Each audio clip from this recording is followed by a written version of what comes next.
Eu tinha 32 anos quando decidi largar tudo e recomeçar minha vida completamente do zero. Morava em São Paulo, capital, na Zona Sul, num apartamento de 2 quartos no 10º andar de um prédio com 200 unidades. Apartamento que eu tinha comprado com muito sacrifício aos 28 anos, financiado em 20 anos, pagando 2.000 e poucos por mês. Trabalhava como gerente de marketing numa multinacional de tecnologia, uma dessas empresas gigantes que todo mundo conhece. Tinha começado como estagiária aos 22, subido devagar, conquistado aquela posição depois de 10 anos ralando. Ganhava 12 mil por mês, mais bônus que às vezes chegavam a 15 mil no fim do ano. Tinha carro, um sedã médio, nada muito luxuoso, mas confortável. Viajava pro exterior uma vez por ano, Disney, Europa, aquelas viagens de Instagram. Pra qualquer pessoa olhando de fora, eu tinha tudo, tinha vencido na vida. Moça do interior que foi pra capital e conquistou o mundo. Mas a verdade é que por dentro eu estava morta, completamente morta por dentro. Minha rotina era um inferno disfarçado de sucesso. Acordava todo santo dia às 6 da manhã com aquele despertador tocando aquela musiquinha irritante. Dava soneca 3 vezes antes de conseguir levantar de verdade. Ia no banheiro ainda com sono, tomava banho correndo em 10 minutos. Passava maquiagem rápida, prendia o cabelo, vestia roupa social. Café da manhã era uma barrinha de cereal industrializada comida no carro mesmo. Entrava no carro às 7h10, descia pro estacionamento do prédio.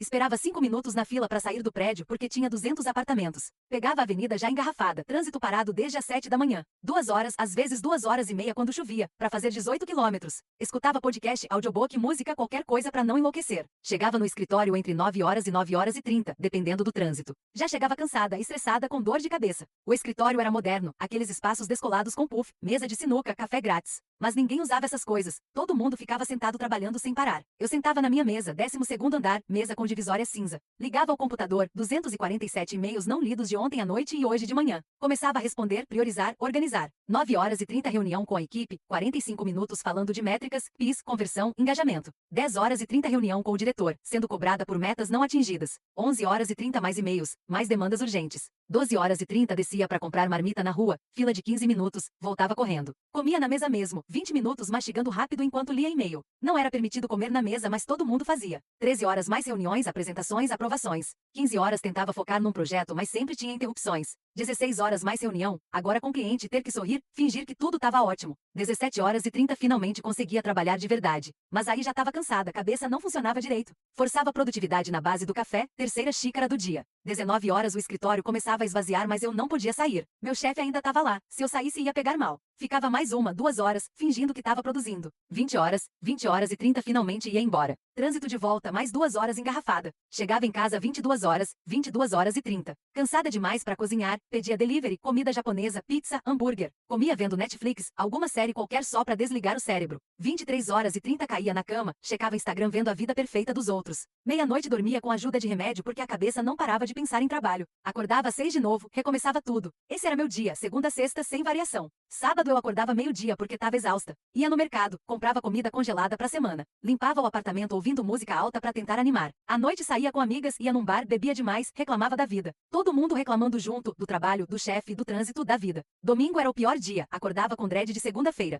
Ficava na cama o dia todo, assistindo qualquer coisa, comendo besteira. 17 horas começava a ansiedade de segunda, coração acelerado. Tomava remédio pra ansiedade, que eu tomava todo dia, aliás, 3 tipos diferentes. Dormia cedo, mal, acordava às 6, recomeçava. Eu vivia assim há 10 anos, desde que comecei a trabalhar depois da faculdade. Achava que era normal, que todo mundo vivia assim. Meus relacionamentos eram desastrosos. Namorei um cara por 3 anos, morávamos juntos. A gente mal se via, ele trabalhava tanto quanto eu. Fim de semana a gente tava cansado demais pra fazer qualquer coisa junto. Sexo era uma vez por mês, quando muito. A gente brigava por qualquer besteira porque ambos estavam no limite. Terminamos faz 6 meses, ele saiu, ficamos amigos mas aliviados. Minha família morava no interior, visitava 2 vezes por ano. Natal e aniversário da minha mãe, passava 3 dias e voltava. Eles cobravam casamento, filhos, mais sucesso. Quando você vai ser promovida? Quando vai casar? Tá na hora de ter filho. Eu sorria e mudava de assunto. Meus amigos eram colegas de trabalho, a gente só falava de trabalho. Ou reclamava de trabalho. Não tinha hobby, não tinha tempo pra nada. Academia eu pagava 200 por mês, mas ia uma vez a cada 2 meses. Comecei a ter crises de ansiedade fortes, ataques de pânico do nada. Uma vez no metrô eu tive uma crise tão forte que tiveram que me tirar. Coração acelerando, suando frio, achando que ia morrer.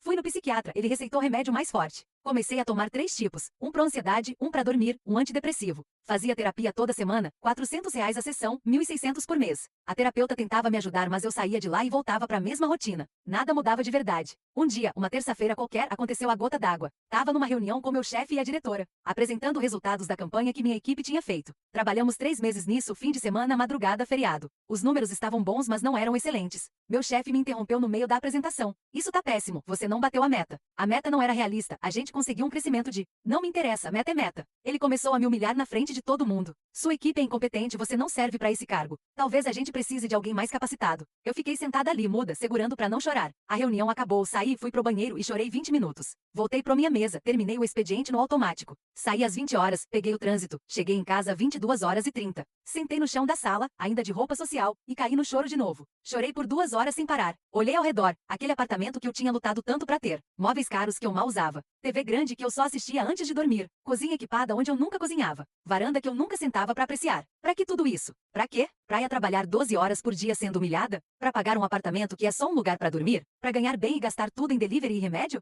Pra ter coisas que não me fazem feliz? Naquela noite, ali no chão da sala, tomei uma decisão. Ia mudar de vida, não sabia como, mas ia. No dia seguinte acordei diferente. Não era animação, era determinação. Comecei a pesquisar na internet durante os intervalos do trabalho. Estilos de vida alternativos, minimalismo, pessoas que largaram tudo. Encontrei um blog de uma mulher que tinha saído de São Paulo e ido morar no litoral. Ela contava como tinha vendido tudo, comprado uma casa simples, aberto um negócio pequeno. Como ganhava menos, mas era infinitamente mais feliz. Li o blog inteiro. Eram 3 anos de posts. Vi as fotos dela, sempre sorrindo na praia com o tempo. Comecei a assistir vídeos no YouTube de gente que tinha feito o mesmo. Tinha centenas, milhares de pessoas que tinham largado a cidade grande. Depoimentos emocionantes sobre como a vida tinha melhorado. Como tinham reencontrado propósito, paz, felicidade. Quanto mais eu pesquisava, mais eu tinha certeza. Eu precisava sair dali. Eu precisava recomeçar. Comecei a fazer contas, calcular quanto eu precisava de verdade para viver. Meus gastos em São Paulo eram absurdos. Condomínio IPTU 2.000, financiamento do carro 800. Estacionamento do prédio 350, gasolina 600. Mercado 800, delivery 1.500. Roupa e bobagens para compensar a tristeza 1.000. Terapia 1.600, remédios 400, academia 200. Netflix, Spotify, outros apps 150. Eu gastava quase 9.000 por mês para sustentar uma vida que me fazia infeliz. Guardava uns 3.000 que eram comidos por viagem, conserto do carro, imprevistos. E se eu vendesse tudo e recomeçasse simples? Sem financiamento, sem condomínio absurdo, sem trânsito. Poderia viver com quanto? 3.000? 4.000. Meu apartamento valia uns 450.000 no mercado. Se eu vendesse e comprasse algo simples no interior por 150.000, sobravam 300.000. Investindo conservador a 1% ao mês, rendia 3.000. Dava para viver tranquila, sem luxo, mas sem aperreio. E se eu arrumasse um trabalho simples lá? Mais 2.000. Viveria com 5.000, guardando 2.000 por mês ainda. Era possível, era viável. Comecei a procurar cidades pequenas no interior de São Paulo. Litoral sempre foi meu sonho, praia me acalma desde criança. Passei semanas pesquisando, olhando fotos, lendo sobre cada cidade.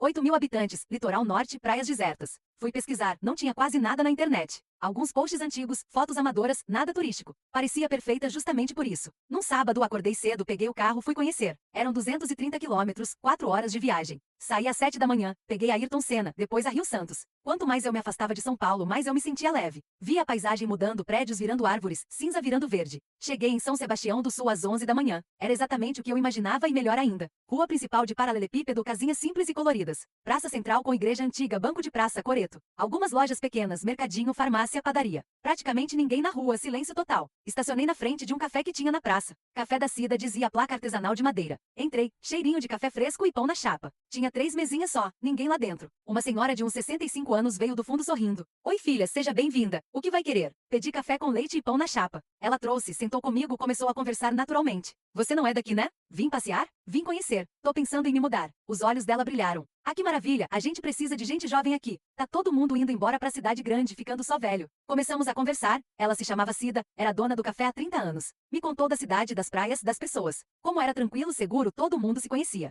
Mas tem trabalho aqui? Eu perguntei. Depende, você sabe fazer o quê? Trabalho com marketing, mas tô querendo mudar. Ah, entendi, aqui não tem muito isso não, mas tem outras coisas. Tem um mercado que sempre precisa de gente, a escola precisa de professor. Tem gente que trabalha remoto, tem internet boa aqui. E sempre dá pra abrir um negocinho, falta padaria boa aqui. Conversamos por 1 hora, ela não tinha pressa, eu também não. Quando fui pagar ela disse não, primeira vez é por conta, bem-vinda. Saí de lá emocionada com a gentileza. Passei o resto do dia conhecendo. Andei pelas ruas vazias, entrei na igreja antiga. Fui até a praia, estava completamente deserta. Areia branca, mar calmo, nenhum vendedor ambulante, nenhum barulho. Sentei na areia e fiquei ali 1 hora só olhando. Quando foi a última vez que eu tinha parado assim? Anos, literalmente anos. Chorei de novo, mas dessa vez de alívio. Sentia que eu tinha encontrado algo. Voltei pro centro, entrei no mercadinho, conversei com o dono. Seu Manuel, senhor de uns 70 anos, simpático. Você quer morar aqui? Ótimo, tem casa pra alugar, pra vender também. Minha comadre faleceu ano passado, filho dela tá vendendo a casa. Casa simples mas bonitinha com vista pro mar. Quanto tá pedindo? Deixa eu ligar pra ele. Ligou, o filho atendeu, marcamos de ver a casa no mesmo dia. A casa era 5 minutos andando da praça. Casa térrea, anos 70, precisando de reforma.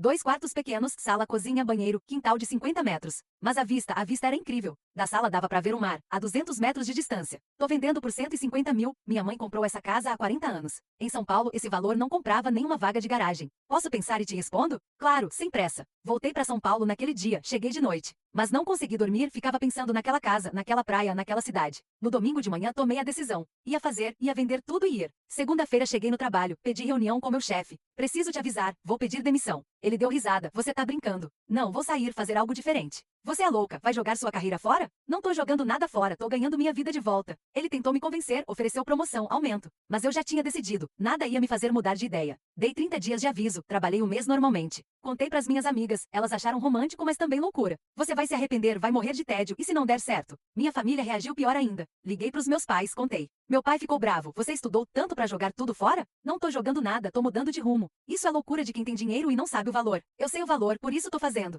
Minha mãe chorou, e se você ficar sozinha lá? E se adoecer? Mãe, eu tô doente aqui, lá eu vou melhorar. Ninguém apoiou, mas também ninguém ia me impedir. Coloquei o apartamento à venda, anunciei em 13 imobiliárias. 2 semanas depois apareceu um casal interessado. Fizeram proposta de 400 mil à vista, fechei na hora. Um mês depois assinamos tudo, o dinheiro caiu na minha conta. Vendi o carro por 35 mil. Vendi móveis, eletrodomésticos, roupas, tudo. Doei metade das minhas coisas, não ia precisar. Fiquei só com roupas básicas, objetos pessoais, livros. Liguei pro filho da dona da casa, fechei a compra por 150 mil. Transferi o dinheiro, assinamos, casa era minha. Contratei uma reforma básica, pintura, encanamento, elétrica. 30 mil de reforma, ficou simples mas funcional. No total gastei 180 mil entre casa e reforma. Sobraram 255 mil do apartamento e carro. Investi tudo conservador, rendendo uns 2 mil e pouco por mês. Era meu colchão de segurança. Meu último dia de trabalho foi numa sexta-feira. Despedidas constrangedoras, gente achando que eu tava enlouquecendo. Sábado aluguei um caminhão de mudança. Coloquei minhas coisas, não encheu nem metade. Dirigi 4 horas até São Sebastião do Sul. Cheguei meio-dia de sábado, céu azul, sol forte. Descarreguei a mudança com a ajuda de 2 rapazes que a dona Cida indicou. Paguei R$ 100 pra cada, eles ficaram felizes. À tarde, sozinha na casa, olhei ao redor. Caixas espalhadas, casa vazia ainda, mas minha. Sentei na varanda olhando pro mar. Silêncio absoluto, só som de onda quebrando. Respirei fundo, bem fundo. E pela primeira vez em anos senti paz. Chorei, mas de alívio. Os primeiros dias foram estranhos, muito estranhos. Acordava e não tinha despertador, não tinha pressa. Abria os olhos com a claridade entrando pela janela. Levantava quando sentia vontade, às vezes 7 horas, às vezes 9 horas. Ia na cozinha, fazia café de verdade, coisa que nunca fazia. Sentava na varanda com a xícara, olhando pro mar. Ficava ali 30 minutos, 1 hora, sem fazer nada. Só respirando, existindo. No começo me sentia culpada, tô perdendo tempo. Mas logo percebi, não tava perdendo, tava vivendo. Tomava café da manhã devagar, mastigando de verdade. Pão com manteiga, fruta, suco. Depois caminhava até a praia, 3 minutos andando. Passava a manhã lá, às vezes lendo, às vezes só olhando. Via os pescadores saindo com os barcos de manhã cedo, voltando no fim da tarde com o pescado. Crianças brincando na areia, mães conversando. Tudo devagar, tudo tranquilo. Voltava pra casa meio-dia. Cozinhava coisas simples, arroz, feijão, ovo, salada. Comia sem pressa, sem celular na mão. Assistia ao mar pela janela. À tarde lia, coisa que não fazia há anos. Comprei livros que sempre quis ler e nunca tive tempo. Lia na rede que coloquei no quintal, ou sentada na varanda. Quando o sol ficava mais fraco, lá para 5, caminhava de novo. Ia até a praça, passava no café da dona Cida. Ela sempre estava lá, sempre me recebia com sorriso. A gente conversava, ela me contava das pessoas da cidade. Quem era quem, histórias antigas, fofocas leves. Voltava para casa, jantava, via o pôr do sol. Não tinha TV ainda, não tinha internet instalada. Só silêncio, livro, música no celular. Dormia cedo, 21 horas, 22 horas. Sem remédio, sem Netflix, sem ansiedade. Só cansaço físico de ter caminhado, de ter vivido. E dormia pesado, acordava descansada. Nos primeiros 15 dias não fiz nada produtivo. Só me acostumei com o ritmo. Desacostumei da pressa, da angústia, da obrigação. Parei de tomar os remédios, dei uma reduzida gradual. Em 3 semanas tinha parado todos. Ansiedade? Sumiu, simplesmente sumiu. Depois de 20 dias comecei a me questionar o que ia fazer. Não podia viver só de rendimento para sempre. Precisava fazer algo, ocupar o tempo, ter propósito. Sempre gostei de cozinhar, na cidade nunca tinha tempo. Resolvi fazer pães, só por hobby mesmo. Comprei ingredientes no mercado do seu Manuel. Farinha, fermento, sal, água, receita básica. Fiz 6 pães, deixei crescer, assou bem. Experimentei e ficou bom. Não profissional, mas gostoso. Fiz mais no dia seguinte, dessa vez 10. Levei pro dona Cida provar, dei 4 pra ela. Ela comeu e arregalou os olhos. Menina, que pão maravilhoso. Onde você aprendeu? Aprendi sozinha na internet. Você devia vender isso. O pão da padaria daqui é horrível. Ela insistiu, me incentivou. Faz pra mim amanhã, uns 20 eu compro. Quanto você paga? R$ 3 cada? R$ 60 por 20 pães. Custo de fazer era uns 20. R$ 40 de lucro não era nada, mas era começo. No dia seguinte acordei mais cedo, fiz 20 pães. Caprichei, fiz com carinho. Levei pro Dona Cida, ela ficou feliz. Vendeu tudo em 2 horas. Faz mais amanhã? Uns 30. Comecei a fazer todo dia. Depois de uma semana, Dona Cida me apresentou pro dono da padaria. Seu Jorge, senhor rabugento de 65 anos. Esse pão é seu? Tá bom. Quanto você quer por 40 unidades por dia? Posso fazer por 2,50 cada. Fechado, começa a segunda. De repente eu tinha clientela fixa. Dona Cida comprava 30, seu Jorge 40. 70 pães por dia, R$ 175 de faturamento. Custo de 60, lucro de 115 por dia. 23 dias úteis, uns 2.600 por mês. Não era os 12 mil de São Paulo, mas era suficiente. E o melhor, eu amava fazer. Acordava 5h30, colocava massa para crescer. Assava das 7 horas às 11 horas. Entregava meio-dia. Resto do dia era meu. Depois de 2 meses, mais gente começou a encomendar. A dona do restaurante do Cais queria 20 por dia. Feira de sábado, vendia 50 direto. Cheguei a fazer 120 pães por dia. Contratei a Ajuda Joana, menina de 19 anos da cidade. Filha de pescador, querendo ganhar dinheiro. Ensinei ela a fazer. Trabalhávamos juntas das 6 horas ao meio-dia. Conversando, rindo, ouvindo música. Pagava 800 para ela, 4 horas por dia. Ela ficava feliz. Faturava uns 5 mil por mês agora. Custo de 1.500, salário dela 800. Sobrava uns 2.700 limpos para mim. Mais os 2 mil de rendimento. Quase 5 mil por mês, guardava 2 mil ainda. Vida simples não custa caro. 3 meses depois de chegar, já estava adaptada. Conhecia todo mundo me conhecia. A moça dos pães era meu apelido. Fazia parte da comunidade, ajudava na festa junina na feira. Conheci Dona Lourdes, professora aposentada, vizinha. A gente tomava café junto todo sábado. Conheci Marina, designer que trabalhava remoto. A gente caminhava na praia toda manhã. Conheci seu Antônio, pescador de 70 anos. Ele me vendia peixe fresco toda terça e sexta. Amizades reais, conversas reais. Não era sobre trabalho, ego e status. Era sobre vida, sobre coisas simples. 6 meses depois conheci o João. Ele era pescador, 35 anos, morava ali desde criança. Filho de pescador, neto de pescador, cara simples, bronzeado, cabelo descolorido de sol. A gente se conheceu na praia, ele vendia peixe fresco. Comecei a comprar dele, a gente conversava. Ele era engraçado, tranquilo, sem pressa. Um dia ele perguntou se eu queria ir pescar com ele. Topei. Saímos 5 horas da manhã no barquinho dele. Foi lindo, mar calmo, silêncio, só som de remo. Ele me ensinou a jogar a rede, a puxar. Pescamos 15 quilos de sardinha. Voltamos, ele me deu metade. Começamos a nos ver mais, virou amizade, virou algo a mais. Primeiro beijo foi na praia, de noite, sem ninguém. Começamos a namorar, coisa simples, leve. Jantares na casa dele, filmes na minha casa. Caminhadas na praia, pescarias juntos. Sem pressão de casar, ter filho, morar junto. Só curtir, aproveitar, estar junto. 1 ano depois eu já estava completamente diferente. Não era mais a mesma pessoa de São Paulo. Tinha engordado 5 quilos de comer bem e sem estresse. Cabelo mais longo, pele bronzeada. Sem maquiagem, sem salto, sem roupa social. Shorts, chinelo, camiseta, simplicidade. Acordava feliz, trabalhava feliz, vivia feliz. Minha família veio visitar, ficaram 1 semana. Minha mãe chorou quando me viu. Filha, você tá tão diferente, tão leve. Você era tensa demais em São Paulo. Agora você tá radiante. Meu pai confessou que tinha errado. Eu achei que você ia se arrepender, mas eu tava errado. Você fez a escolha certa, eu que não enxerguei. Hoje, 3 anos depois, tô aqui, morando na minha casa de frente pro mar, acordando com passarinho, dormindo com som de onda, trabalhando no que amo, ganhando menos, vivendo melhor, namorando um homem que me faz feliz sem complicação, tendo amigas reais, conversas reais, vida real, sem remédio, sem ansiedade, sem terapia. Só paz. Claro que nem tudo é perfeito. Cidade pequena tem fofoca, todo mundo sabe da sua vida. Tem limitações, não tem shopping, cinema, restaurante chique. Às vezes sinto falta da agitação, das opções. Mas aí eu olho pro mar e lembro. Eu posso visitar São Paulo quando quiser, mas não posso ter essa paz morando lá. Quando alguém me pergunta se me arrependo, eu respondo. Me arrependo de não ter feito antes. De ter desperdiçado 10 anos infeliz, achando que não tinha escolha. Todo mundo tem escolha. Só tem medo de escolher diferente. Eu escolhi, e foi a melhor decisão da minha vida.